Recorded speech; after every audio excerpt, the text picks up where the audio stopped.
வணக்கம் நந்தோக் chef Deena welcome back to chef Deena's kitchen. இன்றைக்கி நம்ம சேனலில் ஒரு சூப்பரான கோகனட் லட்டு எப்படி பண்ணுறது பார்க்க போகிறோம்.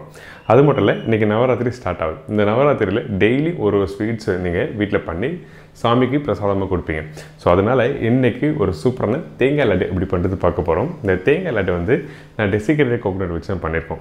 எதுக்காக இந்த காஞ்ச தேங்காய் வச்சு பண்ணுறேன்னு கேட்டிங்கன்னா, இந்த தேங்காய் வச்சு பண்ணுவோம் ஒன்று கலர் நல்லா கொடுக்கும், அது மட்டும் ஷெல்ஃப் லைஃப், அதாவது நீங்கள் ஒரு வாரம் வச்சு சாப்பிட்ற அளவுக்கு நல்லாயிருக்கும்.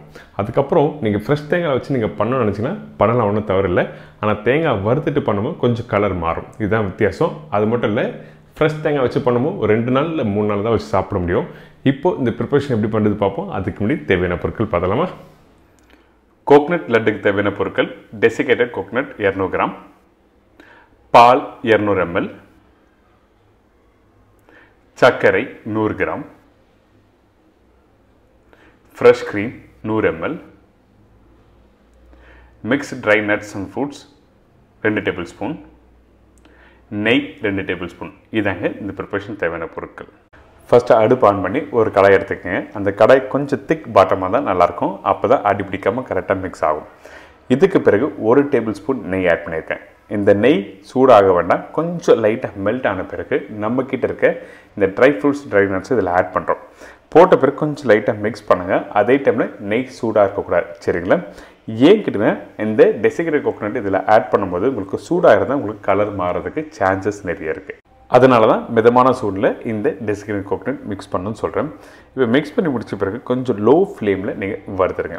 அதாவது ஹை ஃப்ளேம் வேணால், மீடியம் ஃப்ளேம் வேணால், லோ ஃப்ளேமில். கலர் மாறக்கூடாது, ரொம்ப இம்பார்ட்டன்ட். இந்த மாதிரி கொஞ்சம் லைட்டாக நீங்கள் வறுத்து வர டைமில் உதிரியாக வரும். அதுக்கு பிறகு வந்து நீங்கள் ஸ்டெப் பை ஸ்டெப்பாக பால் க்ரீம் ஆட் பண்ணி பண்ணலாம். இப்போது ரெடி ஆகிடுச்சு. இதே ப்ராசஸ் தான் எங்கள் வீட்டில் டெசிகேட்டட் கோகனட் இல்லை, அதுக்கு பதிலாக ஃப்ரெஷ் தேங்காய் யூஸ் பண்ணலாமா கேட்டிங்கன்னா கண்டிப்பாக யூஸ் பண்ணலாம். ஆனால் இன்னொரு டேபிள் ஸ்பூன் எக்ஸ்ட்ரா நெய் ஆட் பண்ணிட்டு அந்த தேங்காய் கொஞ்சம் லைட்டாக அந்த கோல்டன் ப்ரௌன் கலர் வந்த பிறகு நீங்கள் பால் ஆட் பண்ணி குக் பண்ணணும். இதுதான் ஃப்ரெஷ் தேங்காய்க்கு மெத்தடு. இப்போது இந்த டெசிகேட்டட் கோகனட்டில் வந்து பால் ஆட் பண்ணுறோம். பண்ண பிறகு ஒரு கெட்டியான ஒரு பக்கம் வரும். இந்த மாதிரி நல்ல கெட்டியாக பக்கம் வந்த பிறகு தான் நம்ம ஃப்ரெஷ் க்ரீம் ஆட் பண்ணணும். குறைஞ்சபட்சம் ஒரு 3-4 நிமிஷம் பால் ஆட் பண்ண பிறகு குக் பண்ணணும். அதுக்கப்புறம் க்ரீம் ஆட் பண்ணுறோம். இந்த க்ரீம் எதுக்காக ஆட் பண்ணால் அந்த மாய்ஸ்டர் கண்டென்ட் நம்மளுக்கு தேவை, அதனால தான் இந்த க்ரீம் ஆட் பண்ணுறோம். நிறைய பேர் என்ன பண்ணணும்னா, இந்த க்ரீம் ஆட் பண்ணாமல் வெறும் பாலும் இந்த சர்க்கரையும் போட்டு மிக்ஸ் பண்ணி பண்ணுவாங்க. பண்ணலாம், ஒன்றும் தவறில்லை. ஆனால் ஒரு 2 நாள் கழித்து நீங்கள் சாப்பிடும்போது உங்களுக்கு வந்து ட்ரை ஆகிடும், சாப்பிட முடியாது.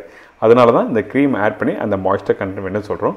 இப்போ சக்கரை ஆட் பண்ணியிருக்கேன். இந்த சக்கரை ஆட் பண்ண பிறகு திருப்பி நல்லா குக் பண்ணுங்கள். சக்கரை போட்ட உடனே கொஞ்சம் லைட்டாக லூஸ் ஆகிற மாதிரி இருக்கும். அதுக்கப்புறம் கொஞ்சம் லைட்டாக மீடியமான ஃப்ளேம் வச்சு நீங்கள் குக் பண்ண கெட்டியான பக்கம் வந்த பிறகு நீங்கள் லட்டு பிடிக்கலாம். அது மட்டும் இல்லை, இந்த பால் யூஸ் பண்ணி சுடப்பால் தான் யூஸ் பண்ணணும், பச்சை பால் யூஸ் பண்ணக்கூடாது. இப்போ ரெடி ஆகிடுச்சு பார்த்தீங்களா? ரெடியானதை அப்படியே ஒரு ட்ரேயில் நான் ட்ரான்ஸ்ஃபர் பண்ணிவிட்டு கரெக்டாக ஒரு 5-10 நிமிஷம் கொஞ்சம் சூடு ஆறின பிறகு லட்டு பிடிக்க ஆரம்பிப்போம். சூடோடு பிடிச்சின்னா உங்களுக்கு வந்து கொஞ்சம் கெட்டியாக வர பக்குவம் கிடைக்கும். அதனால் கொஞ்சம் லைட்டாக 5 நிமிஷம் கேப் விட்ட பிறகு இந்த மாதிரி மெதுவாக பிடிக்கணும், அழுத்தி பிடிக்கக்கூடாது. எப்போயுமே லட்டுலாம் நீங்கள் பிடிக்கும்போது ரொம்ப அழுத்தி பிடிக்கக்கூடாது. இந்த மாதிரி தேங்காய் லட்டுக்கு பர்டிகுலராக கொஞ்சம் மெதுவாக அப்படி பிடிச்சின்னா பால்ஸ் மாதிரி ரெடி ஆகிடும். இதுக்கு பிறகு நம்மக்கிட்ட இருக்க இந்த டெசிகேட்டட் கோகனட் என்ன, காஞ்ச திருவண்ண தேங்காய் தான். இந்த தேங்காயில் ஜஸ்ட் லைட்டாக திருப்பியும் கோட்டிங் பண்ணுறோம். கோட்டிங் பண்ணிவிட்டு அதுக்கப்புறம் உங்களுக்கு கார்னிஷ் பிடிச்ச மாதிரி நீங்கள் பிஸ்தா போடலாம், இல்லை ஆல்மண்ட் போடலாம், இல்லை கேஷ்நட், இல்லை ட்ரை ஃப்ரூட்ஸ் எதனா வச்சு நீங்கள் சர்வ் பண்ணால் ஒரு அருமையான இந்த கோகனட் லட்டு ரெடி. இந்த கோகனட் லட்டு நீங்கள் கையில் இது மாதிரி ஜஸ்ட் லைட்டாக உருட்டி பிடிச்சின்னா அந்த மேலே கோட்டிங் ஆகிடும். ட்ரை ஆன பிறகு நீங்கள் போட்டிங்கன்னா வராது இந்த கோட்டிங். ஸோ இப்போ ரெடியான இந்த கோகனட் லட்டு கண்டிப்பாக இன்றைக்கி நவராத்திரி ஸ்பெஷலில் கண்டிப்பாக ட்ரை பண்ணி பாருங்கள். இந்த ப்ரிப்பரேஷன் பண்ணுறதுக்கு 5-10 நிமிஷம் தான் ஆகும்.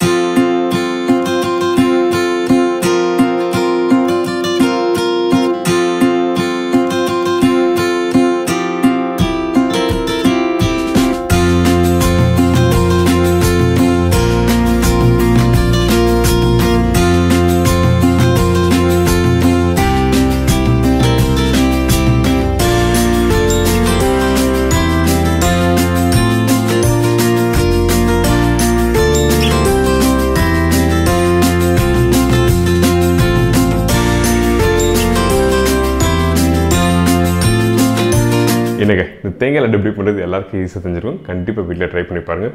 ஒரு நாளைக்கு ஒரு ஸ்வீட்ஸ் பண்ணுவீங்க இந்த நவராத்திரியில். அதனால் டெய்லி ஒரு ப்ரிப்பரேஷன் நாங்கள் போட போகிறோம். நீங்களும் பார்த்து ட்ரை பண்ணி பார்த்து எங்களுக்கு சொல்லுங்கள். மறக்காமல் உங்கள் ஃபீட்பேக் வேணும். இதே மாதிரி நாளைக்கு இன்னொரு இன்ட்ரெஸ்டிங்கான டிஷ்ஷஸ் இருக்கிறேன். நன்றி, வணக்கம். See you, bye bye, take care.